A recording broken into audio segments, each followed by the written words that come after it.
జిల్లా నర్సాపూర్ కూడలి వద్ద ధర్నా చేపట్టారు బీఆర్ఎస్ శ్రేణులు. అనంతరం మోదీ దిష్టిబొమ్మ దహనం చేసి నిరసన తెలిపారు. నిరసన కార్యక్రమంలో బీఆర్ఎస్ పార్టీ కార్యకర్తలు, ఎమ్మెల్యే సునీత లక్ష్మారెడ్డి పాల్గొన్నారు. తెలంగాణ బతుకమ్మను దేశ విదేశాల్లో ప్రఖ్యాతి పొందేలా చేసిన కవితను ఈడీ అరెస్ట్ చేయడం దుర్మార్గమైన చర్య అన్నారు ఎమ్మెల్యే సునీత లక్ష్మారెడ్డి. కేవలం ఎన్నికల్లో లబ్ధి పొందడం కోసమేనని కవితను అరెస్ట్ చేశారని ఆరోపించారు.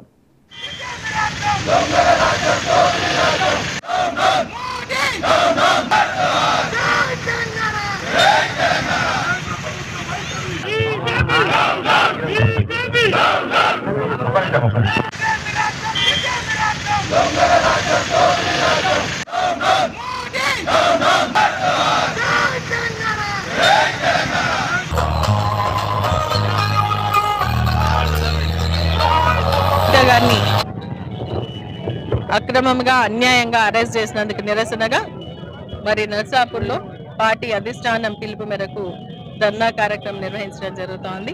నిజంగా ఇది చాలా బాధాకరమైనటువంటి విషయం. ఒక మహిళగా ఈడీ ఏనాడు కూడా మరి మనీ లాండరింగ్ ఇష్యూలో ఇప్పుడు అరెస్ట్ చేయలేదు.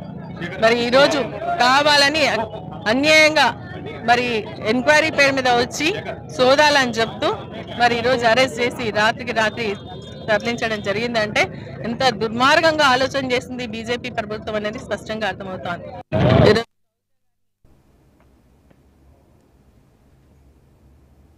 కాకినాడ పిఠాపురం నుంచి టీడీపీ నేత ఎస్వీఎస్ఎన్ వర్మ చంద్రబాబు నివాసానికి బయలుదేరారు. వర్మ ముఖ్య నేతలతో కలిసి 20 కార్లలో మంగళగిరికి వెళ్లారు. టికెట్ కేటాయింపు విషయంలో చంద్రబాబుతో మాట్లాడనున్నారు.